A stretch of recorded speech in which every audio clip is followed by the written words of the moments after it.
결혼 준비 시작한 지 얼마 되지도 않았는데 아무리 봐도 내 남편으로 사는 것보다는 엄마 품의 효자아들로 평생을 사는 게 훨씬 더 나아 보여서 예비시댁에 귀한 아들 반품해주고 돌아왔어요.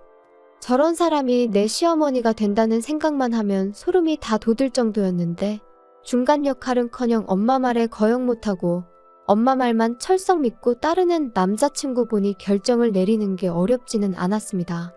몇 년을 연애했고 눈에 콩깍지가 끼어있다 해도 제가 스스로 제 발을 시월드 구렁텅이에 빠뜨릴 정도로 무지렁이는 아니었거든요. 어설프게 조율하는 것보단 빠른 파혼이 맞다 싶어 이렇게 큰 결단을 내렸습니다. 저희가 상견례할 당시만 해도 아무런 문제가 없었어요. 오히려 예비 시어머니가 먼저 허례허식은 생략하자고 예물 예당 같은 거 하지 말고 애들한테 한 푼이라도 보탬되는 걸 해주자고 먼저 제안을 했었거든요. 저희 집에서도 당연히 찬성을 했고 결혼도 반반 결혼 생각하고 있으니 얼마를 도와주시던 간에 똑같이 맞추겠다고 제안을 하셨는데 예비 시어머니가 먼저 집은 원래 남자가 해오는 거 아니겠냐며 그냥 혼수만 준비해오면 된다고 나왔습니다. 옛날이야 그랬지만 요즘 누가 남자가 집 해오고 여자가 혼수해가고 하면서 결혼을 하냐고. 부담 가지실 필요 없으니 반반 결혼하자고 한 번 더 물으셨는데 예비 시어머니는 절대 그렇게 할 수 없다고 단호하게 거절을 했었습니다. 반반 결혼을 한다는데도 계속 싫다고 우겨대는데 어떻게 별 수가 없었어요.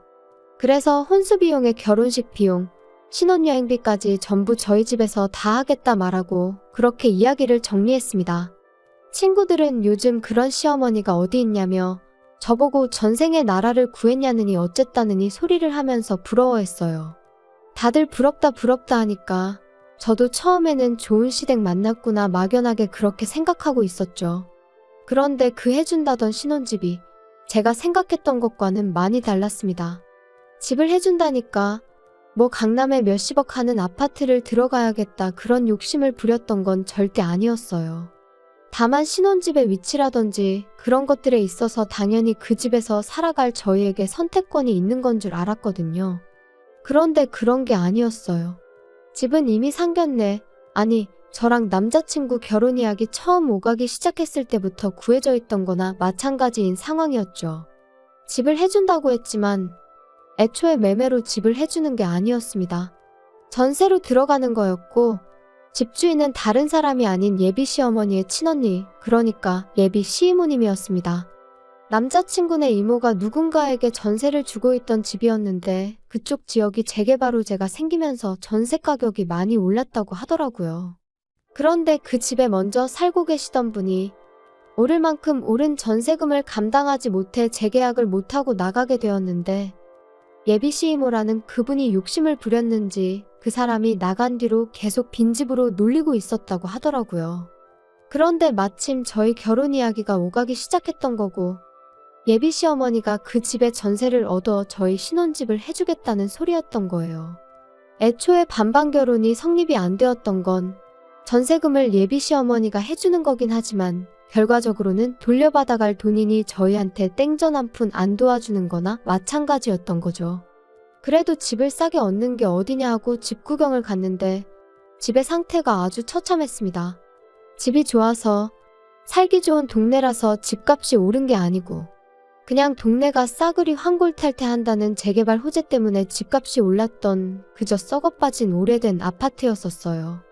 제 생각엔 재개발까지 본인들은 살기 싫고 당장 재개발은 소식만 있을 뿐 언제인지 감도 못 잡겠고 그런데 집을 빈집으로 놀리자니 아까운 와중에 때마침 저희가 결혼한다고 하니 그 집에 세를 얻어준 걸로밖에 받아들여지지가 않았습니다.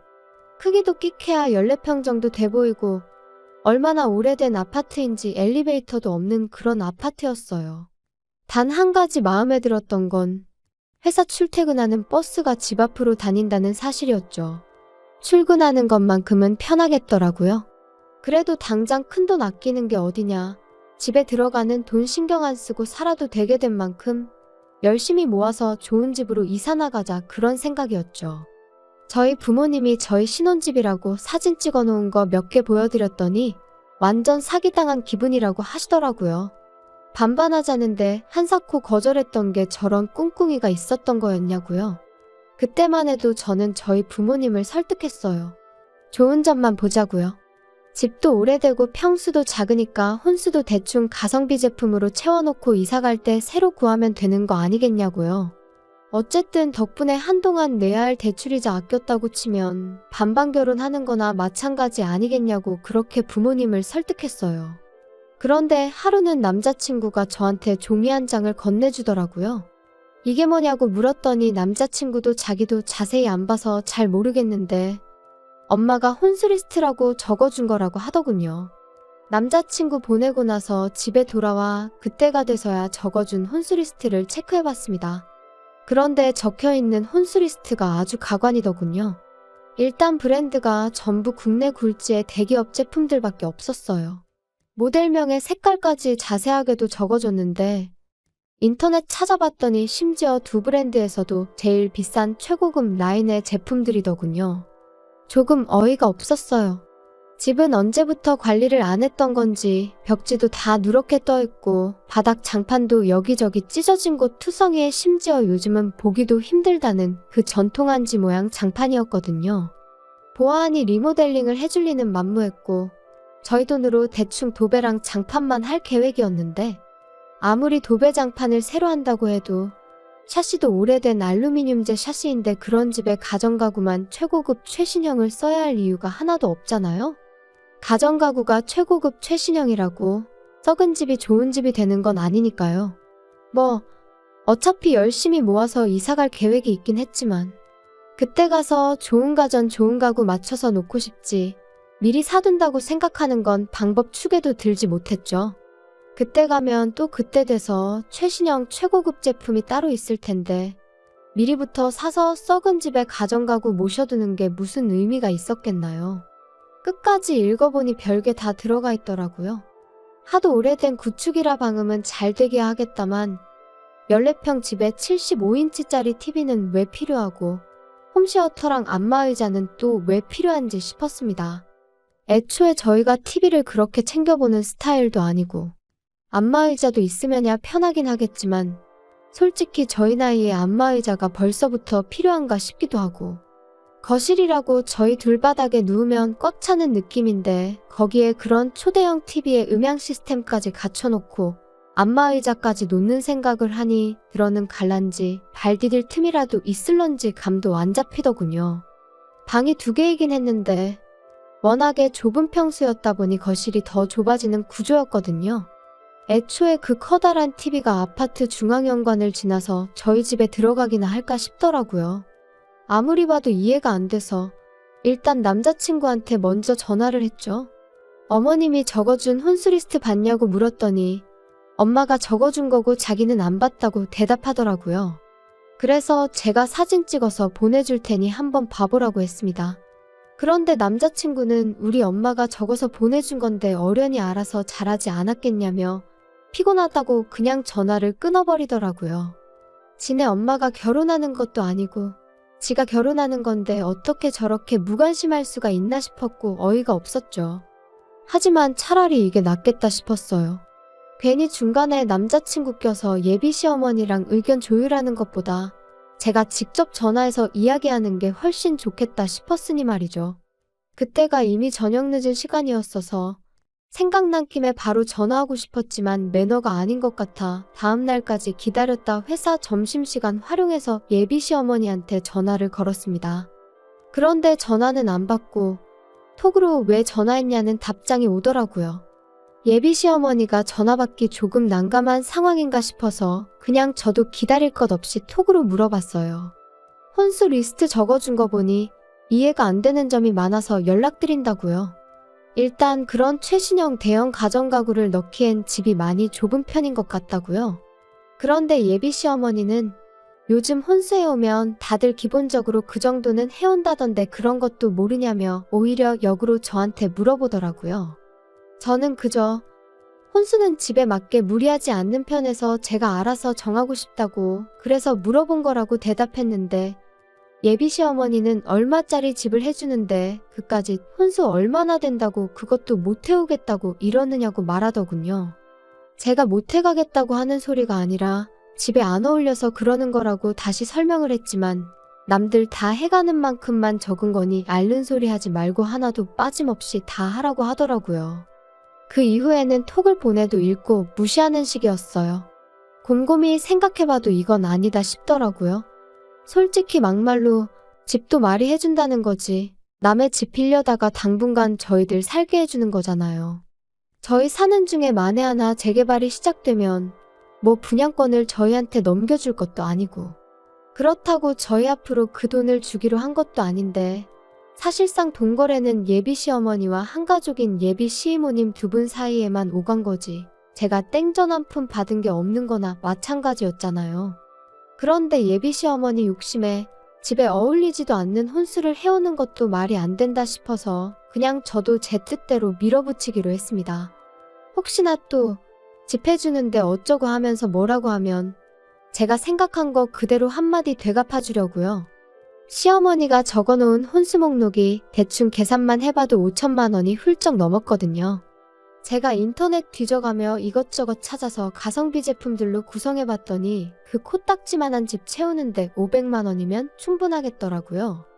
예비 시어머니가 아들 시켜서 저한테 종이 한 장 휙 던져놓고 통보식으로 혼수 목록 줬던 것처럼 저도 똑같이 제가 새로 고친 혼수 목록 톡으로 사진 찍어서 예비 시어머니한테 보냈어요. 톡으로 또 이게 뭐냐고 물어오길래 불편하게 톡으로 하지 말고 전화로 하자고 말했죠. 뭔가 싶었는지 이번에는 전화를 바로 받더라고요. 예비 시어머니는 전화 받자마자 내가 적어준 거에서 뺄 게 뭐가 있다고 그걸 네 맘대로 고치냐며 짜증 섞인 목소리로 말을 꺼냈습니다.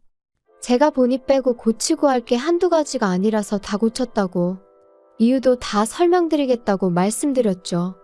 짜증난 시어머니 말투 뒤로 하고 제 할 말을 시작했어요. 방이 2개라고 에어컨 방마다 설치할 수 없으니 하나 빼는 거다. 건조기가 있으면 저희가 편하겠지만 안타깝게도 베란다가 너무 작게 나와서 설치조차 불가능하다더라. 그리고 저희들 맞벌이 하는 데다가 집에서 많이 먹어봐야 저녁 한 끼 먹는 게 고작인데 설거지할 게 얼마나 나온다고 식기세척기를 놓냐. 그래서 그것도 빼버렸다. 같은 이유로 양문형 냉장고도 필요 없다고. 냉장고에 들어간다고 음식이 안 상하는 것도 아니지 않느냐? 괜히 큰 냉장고 때문에 안 그래도 좁아 터진 집 더 좁아 보이고 전기세만 더 많이 나온다고. 그냥 적당한 크기의 냉장고로 바꾸겠다 했죠. 이런 식으로 하나하나 조목조목 이유를 대가며 바꾸는 이유랑 아예 목록에서 제외해버린 이유를 설명하니 예비 시어머니가 아주 잘났다고 벌써부터 돈을 이렇게 아끼는 걸 보니 조만간 부자 되겠다며 빈정거리는 말투로 말을 하더라고요. 하지만 그게 끝이 아니었죠. 아직 대망의 TV랑 홈시어터, 안마의자랑 고급 소파까지 거실에 들어갈 가전가구들은 시작도 안 꺼냈거든요. 솔직히 이 부분이 제일 거액이었다 보니 꼭 짚고 넘어갈 생각이었어요. 예비 시어머니한테 단도직입적으로 거실에는 테이블 하나랑 좌식의자 2개 정도 놓고 아무것도 놓을 생각 없다고 했습니다. 좁아 터진 집 넓어 보이려면 아무것도 없는 게 최고인 거 모르시냐고. 그리고 집에서 TV 볼 일도 거의 없는데 무슨 TV냐. 그냥 거실에서는 차나 가끔 마시고 휴식하고 싶을 때 쉬는 공간으로 쓸 계획이니 그런 고급 가전제품들은 하나도 필요 없다고 딱 잘라서 말했죠. 예비 시어머니는 TV도 없이 세상 돌아가는 소식은 어떻게 알고 살 거냐고 집에 TV를 안 놓을 생각을 하냐며 뭐라고 하길래 요즘 그런 건 TV 없어도 다 폰으로 보고 컴퓨터로도 볼 수 있는 거 모르시냐 했죠. TV 틀어봐야 재방송밖에 안 해주는 것 같은데 잘 보지도 않는 거 매달 요금 내고 그런 거 신경 쓸 바에 아예 TV 없이 지내보겠다고 말했습니다. 그랬더니 예비 시어머니가 그럼 안마의자랑 TV 그런 것들은 당신 집에 놓을 테니 생략하지 말고 당신 집에 가져다 놓으라고 하더군요. 그래서 제가 지금 무슨 소리를 하시는 거냐 했습니다. 혼수 이야기 하고 있는데 왜 신혼집 가전가구를 어머님 댁에 놓으라고 하냐고 되물었죠. 그랬더니 예비 시모가 생각해보라며 그래도 내가 집까지 해주는데 뭐라도 하나는 받아야 면이 좀 서지 않겠냐고 하는 거예요. 아니 상견례할 적엔 예물 예당 같은 허례허식은 생략하자고 하신 분이 이번엔 대놓고 시댁에 최신형 가전가구를 놓아달라고 요구하고 있으니 어이가 없었죠. 심지어 그것들만 해도 거의 2천만 원이 넘는 고가의 제품들이었거든요. 예비 시어머니는 계속해서 허례허식이 아니라 집 해주는데 혼수 고작 그거 해오면 수지타산이 안 맞지 않느냐며 계속해서 바꿔달라고 요구를 해오더군요. 아무리 생각해도 이건 아니다 싶었고 더 말해봐야 말도 통하지 않겠다 싶어서 그럼 한번 생각해본다 말하고 다시 연락드리겠다 한 뒤 전화 끊어버렸습니다. 그렇게 전화 끊고 나니 정말 말 그대로 현타가 오더라고요. 막상 저랑 결혼한다는 남자친구는 엄마가 혼수로 얼마나 말도 안 되는 걸 요구하고 있는지에 대해서는 관심도 없지 싶었고 시어머니 될 사람은 제가 악착같이 돈 안 쓰려고 기싸움하는 것 같으니 뭐라도 뜯어내려고 하는 심보인 것 같았고요. 그러다 보니 아무리 생각해도 이건 좀 아니다 싶어서 그날은 퇴근하고 자취방이 아니라 부모님 집으로 돌아갔어요. 그리고 부모님한테 이 상황을 말씀드렸죠. 14평짜리 집에 꽉꽉 채워 집어넣을 최신형 대형가전부터 가구들까지 목록 적어놓은 것도 보여드렸어요. 어머니도 기가 찼는지 어이없다는 표정을 지으시더라고요. 당장 남자친구한테 전화해서 그냥 결혼은 양가 도움을 받지 말던가 반반 똑같이 지원받아서 하는 걸로 하자고 말하라시더라고요. 그래서 남자친구한테 바로 전화를 했어요. 지금 상황을 충분히 이해가 되도록 설명을 해줬는데 남자친구는 그런 건 생각도 안 하고 바로 짜증부터 내더라고요. 애초에 그럴 거면 해온다고 하질 말았어야지 않는 거 아니냐고요. 그러면서 또 한다는 소리가 엄마랑 이야기해보고 연락 줄 테니까 그렇게 알라고 하는 겁니다. 예비 시어머니만의 문제였다면 저희 부모님이 어떻게든 조율해보려고 도와주셨을 텐데 가만 보니 이건 비단 예비 시모 혼자만의 문제가 아니라 그 아들인 남자친구한테도 문제가 있다는 걸 알게 되었습니다. 저희 부모님도 그 상황을 두 눈으로 목격하시니 엄청 열받아 하셨어요. 어머니가 저한테 예비사돈한테 남자친구가 전화 걸어서 통화 못하기 전에 곧바로 전화 좀 걸어보라고 하더라고요. 남자친구가 예비 시어머니한테 전화 거는 걸 미뤘던 건지 예비 시어머니가 바로 전화를 받았어요. 바로 전화 받으실 분이 아닌데 생각해보니 제가 시댁가전 바꿔주는 걸 생각해보겠다고 말하고 전화를 끊었었다는 게 생각이 딱 나더라고요. 예비 시어머니가 전화를 받는 걸 확인하자마자 저희 어머니께서 핸드폰 바로 뺏어다가 한마디 하셨어요. 이런 식으로 나올 거면 그냥 반반 결혼시키자고요. 예비 시어머니는 어떤 상황인지 곧바로 눈치를 챘던 건지 거기서 오히려 큰 소리를 치더군요. 아니 그럼 애초부터 해온다는 소리를 하지 말았어야 했던 거 아니냐? 그리고 한쪽에서 집해오면 반대쪽에서는 원하는 대로 혼수해오는 게 당연한 거 아니냐고 하는 겁니다. 그 말 듣자마자 저희 어머니가 다시 전화에다 대고 한 소리 하셨어요. 내가 단칸방 들어가서 월세 사는 한이 있더라도 지금 사는 집 저희 신혼집으로 쓰게 내주겠다고요. 집은 내가 해올 테니 예비사돈이 혼수를 해오는 걸로 하셔라 했습니다.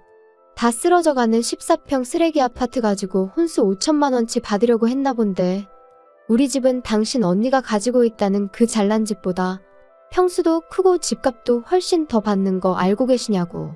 그러니 우리 집 신혼집으로 내주면 아주 리모델링부터 시작해 가정가구에 자동차까지 싹 다 받아내야겠다 했습니다. 집 해오면 원하는 대로 혼수해주는 게 당연한 거라고 하셨지 않냐고. 어디 한번 얼마나 해오는지 한번 두고 봐야겠다고 으름장을 놓으셨죠. 그랬더니 이게 지금 경우없게 뭐하는 짓이냐고 따지더군요. 예의라고는 눈꼽만치도 없는 행동인 거 알고 그러는 거냐며 큰 소리를 치길래 제가 어머니한테서 전화기를 뺏어다가 예비시모한테 한마디 해줬습니다. 당신네들이 했던 거 그대로 똑같이 하는 건데 경우 없고 예의 없다고 하는 걸 보니 아줌마가 아들 결혼을 빌미로 얼마나 개수작을 부리고 있는지는 알고 있는 것 같아서 다행이라고요. 제 말을 듣고는 언성을 높이며 너는 시어머니가 아주 우습게 보이냐고 아주 시집오면 버르장머리를 개조해줘야겠다고 겁을 주더라고요. 그래서 저도 한마디 해줬습니다. 아줌마 정신 차리라고요. 아직도 내가 결혼하고 싶어서 이러는 건 줄 아냐고 파혼하자고 하는 소린데 눈치 좀 챙기라고 한마디 해줬어요. 예비 시어머니가 저보고 말 다 했냐 그러길래 뭐 더 듣고 싶은 말 있으시냐고 한 번 더 듣고 싶으면 말만 하라고 했어요. 몇 번이고 더 해줄 수 있다고 말이죠. 그렇게 파혼하고 나니까 여태까지 결혼에 관심도 없어 보이고 엄마 말 거역하지 말라던 남자친구가 찾아와서는 한 번만 기회를 달라고 제 앞에 싹싹 빌더라고요. 그런데 그 모습이 전혀 신뢰가 가지 않았어요. 엄마한테 무슨 말이라도 듣고 찾아온 건 아닌가 싶더라니까요. 이모네 집 세입자 못 구할 것 같아서 저러나 혼수로 뭐 팁이라도 하나 바꾸는 걸로 줄여보겠다 하려나 싶었어요. 그때 딱 느꼈죠. 결혼을 하겠다고 정하긴 했지만 이 사람이 없으면 못 살겠다 싶을 만큼 깊이 사랑했던 건 아니란 걸요. 애초에 저는 이미 혼수리스트랍시고 남자친구한테서 종이 한 장 건네받았을 때부터 결혼할 마음이 싹 달아났던 것 같아요. 남자친구한테 내 마음 돌릴 생각 없다고, 파혼의 이유가 당신 어머니한테만 있는 건 아니니 너무 엄마 탓은 하지 말라고 한마디 해줬네요. 애초에 너가 나랑 결혼하고 싶었으면 나랑 너네 엄마랑 저렇게 개싸움 나게 두지는 않았을 거 아니겠냐고 하니 아무 말도 못하고 돌아가더군요. 한편으로는 거액의 혼수 목록을 받았을 때 그때 차라리 후련하게 정리해버렸다면 이렇게 마무리가 더럽지는 않았을까 싶은 생각이 들 때도 있습니다. 하지만 여전히 그거 하나만큼은 확실하네요. 꼴 같지 않은 집구석에 주제 파악시켜주고 내 하고 싶은 말 속 시원하게 다 내뱉어낸 거, 그 덕에 제 속은 후련해졌고 아무 미련 없이 끝낼 수 있었다는 거 말이에요.